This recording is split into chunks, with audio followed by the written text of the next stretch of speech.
इस वीडियो को शुरू करने से पहले मैं आप सभी को बताना चाहता हूं कि केवल 10% लोग ही हमारी वीडियो देखकर हमें फॉलो करते हैं, जबकि बाकी लोग वीडियो तो देखते हैं लेकिन सब्सक्राइब नहीं करते।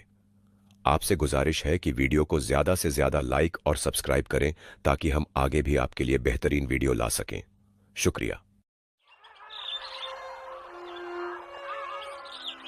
गांव के आखिरी छोर पर जहां कच्ची सड़कें धूल में गुम हो जाती थीं, वहीं एक टूटे फूटे घर में रमेश अपने 2 छोटे बच्चों के साथ रहता था। कुछ साल पहले उसकी पत्नी बीमारी के कारण चल बसी थी और तब से वो अकेला ही अपने बच्चों को पालने में लगा हुआ था। लेकिन अब गांव में काम की कमी और लगातार पड़ते सूखे ने उसकी जिंदगी को और कठिन बना दिया था। रमेश का बड़ा बेटा गोपी और छोटी बेटी राधा दोनों कई दिनों से भूखे थे। कभी कोई पड़ोसी रोटी दे देता तो कभी गांव की दुकान से बचा हुआ खाना मिल जाता, लेकिन ये रोज नहीं होता था। आज तीसरा दिन था जब घर में अनाज का एक भी दाना नहीं था। आंखों में आंसू लिए राधा ने मासूमियत से कहा, बाबा, भूख लगी है। हाँ बाबा, बहुत भूख लगी है, लेकिन मुझे थोड़ा सा खाने मिला तो भी चलेगा। रमेश ने अपने बच्चों को देखा। उसके दिल में दर्द की लहर उठी, लेकिन वो कर भी क्या सकता था। थक हार कर वो गांव में अपनी खस्ता साइकिल लेके कोई काम ढूंढने निकला, पर हर जगह उसे वही जवाब मिला, अभी कोई काम नहीं है। उसे वही जवाब मिला, अभी कोई काम नहीं है। भूख और निराशा से बेहाल रमेश के कदम अनजाने में श्मशान तक आ गए। वहां एक अधजली चिता की लपटें अब भी ठंडी हवा में झूम रही थी। जलती लकड़ियों की चरमराहट के सिवा चारों ओर सन्नाटा था। उसने अपनी साइकिल बाहर खड़ी की और अंदर बढ़ा। चिता के सामने बैठकर वो अपनी हालत पर पछताने लगा। आंखों से आंसू बह निकले। घर जाकर बच्चों को क्या कहूंगा, वो बड़बड़ाया। अचानक एक भारी आवाज गूंजी, कौन हो तुम? रमेश ने चौंक कर सिर उठाया। उसके सामने एक बूढ़ा आदमी खड़ा था। चिता की बुझती लपटों की हल्की रोशनी में उसका चेहरा भुतहा लग रहा था। उसने मोटी शॉल ओढ़ रखी थी और हाथ में एक पुरानी लकड़ी की लाठी पकड़ी थी। बूढ़ा पास आकर बैठ गया और रमेश को गौर से देखने लगा। फिर उसने शांत स्वर में पूछा, और रो क्यों रहे हो इस तरह? ये कोई अपना था क्या? रमेश ने गहरी सांस ली। नहीं बाबा, मैं तो बस अपनी किस्मत पर रो रहा था। उसने झिझकते हुए पूछा, पर आप यहां क्या कर रहे हैं? मुझे लगा था श्मशान में इस समय कोई नहीं होगा। मैं यहीं रहता हूं बेटा, श्मशान की देखभाल के लिए। श्मशान में आपको डर नहीं लगता?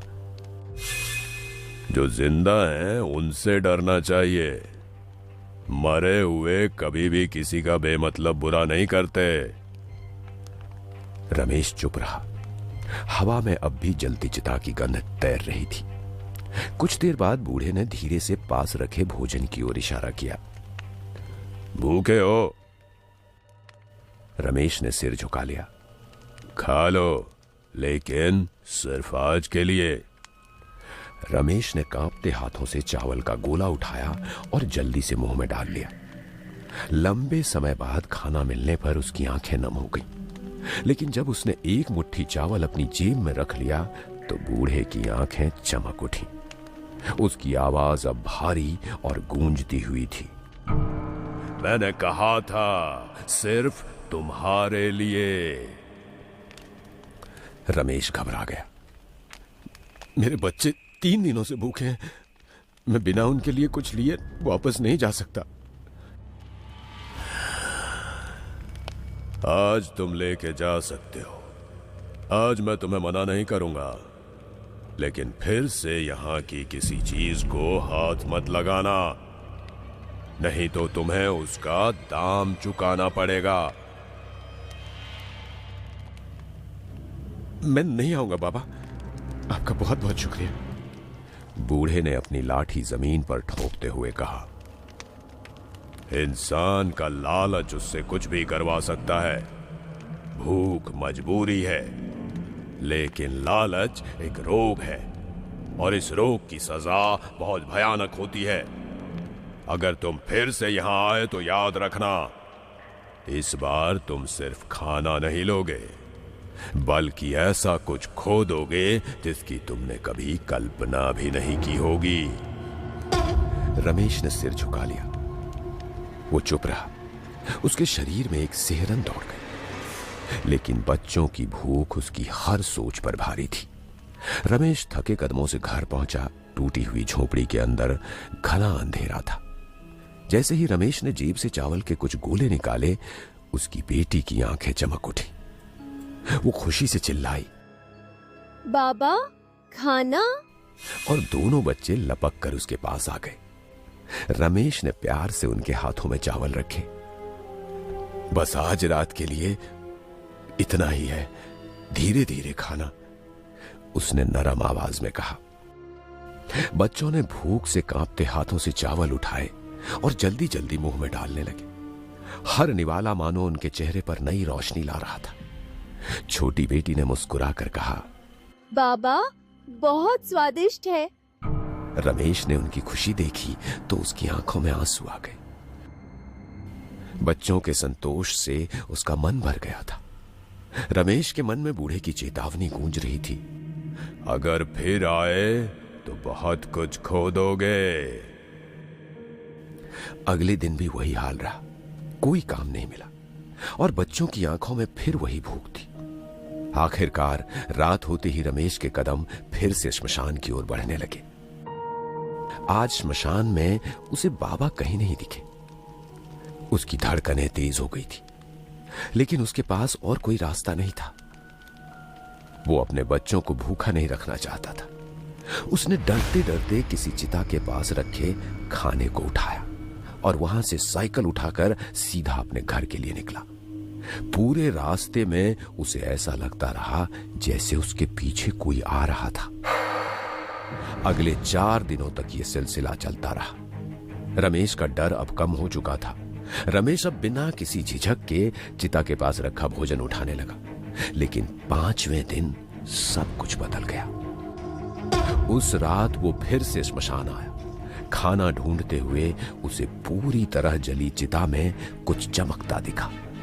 उसने उसमें लकड़ी से कुरेद के देखा तो वो सोने की अंगूठी थी। वो बहुत खुश हुआ। उसने और भी पूरी जली चिताओं को ढूंढना शुरू किया। बहुत सारा सोना मिलने के बाद भी वो ढूंढता रहा।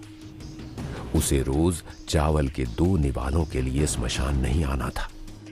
बहुत देर हो गई थी। रमेश तो मानो अपने होश में ही नहीं था। वो अब भी चिताओं को कुरेद रहा था कि तभी एक गहरी भयावह फुसफुसाहट हवा में गूंजी। मैंने तुझे चेतावनी दी थी, अब बहुत हो गया, अब बहुत हो गया। वो पीछे पलटा तो उसके सामने वही बूढ़ा खड़ा था। वो पहले से ज्यादा भूतिया और गुस्से में लग रहा था। रमेश के रोंगटे खड़े हो गए। वो हकलाते हुए बोला, मैंने मजबूरी में ऐसा किया, मेरे बच्चे भूखे थे। श्मशान के नियम तोड़े, मरे हुओं का भोजन चुराया। मैंने तुझे पहले ही मना किया था, लेकिन 4 दिन तक खाना चुराया।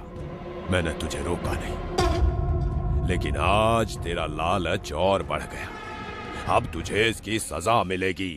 बाबा, एक बार और, बस आज के लिए माफ कर दीजिए।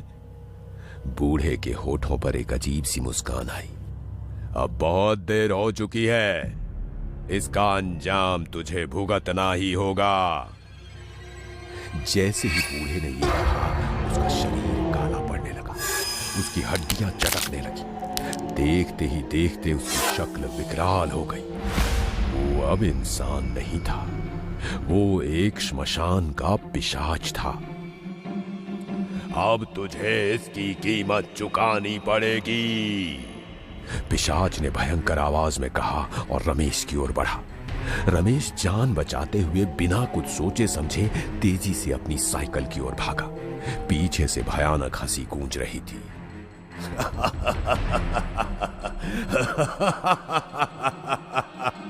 तू भाग सकता है लेकिन बच नहीं सकता रमेश। रमेश बिना रुके साइकिल पर बैठा और पूरी ताकत से पैडल मारने लगा। उसकी साइकिल बेतहाशा गांव की ओर दौड़ रही थी। उसके पीछे से उसी पिशाच की गुर्राहट की आवाज सुनाई दे रही थी। डर और पसीने से वो बुरी तरह बेहाल हुआ था। घर पहुंचकर रमेश हांफता हुआ अंदर घुसा, पर जैसे ही उसने देखा उसका दिल दहल गया। उसके बच्चे खुशी से खाना खा रहे थे। बाबा, आज खाना बहुत स्वादिष्ट है। गोपी ने हंसते हुए कहा। रमेश का खून जम गया। कौन लाया है खाना? आप ही तो अभी खाना देकर बाहर चले गए। राधा बोली। रमेश घबरा कर बाहर भागा। सड़क के किनारे एक धुंधली आकृति खड़ी थी। उसकी कद काठी, कपड़े, सब कुछ रमेश जैसा। कौन है वहां? रमेश ने कांपती आवाज में पूछा। वो आकृति धीरे धीरे मुड़ी। रमेश का गला सूख गया। वो वही पिशाच था। मैं आ गया हूं रमेश। अब तुम्हें तुम्हारी गलती की कीमत चुकानी होगी। अब तेरे बच्चों की बारी है। रमेश जोर से चीखा। नहीं नहीं, मुझसे गलती हो गई। मेरे बच्चों को मत छूना। मैं जो कहो करने को तैयार हूं।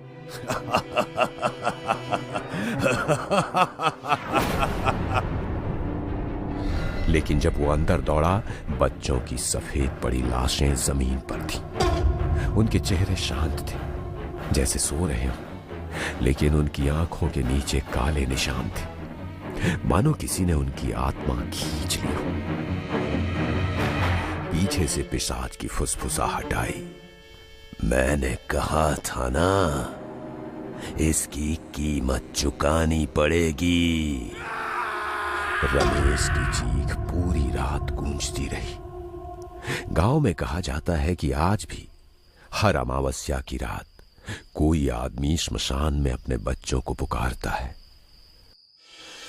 गोपी, राधा, बाबा आ गए। गोपी। लेकिन कोई जवाब नहीं आता, क्योंकि जो मर चुके होते हैं वो कभी वापस नहीं आते। गोपी।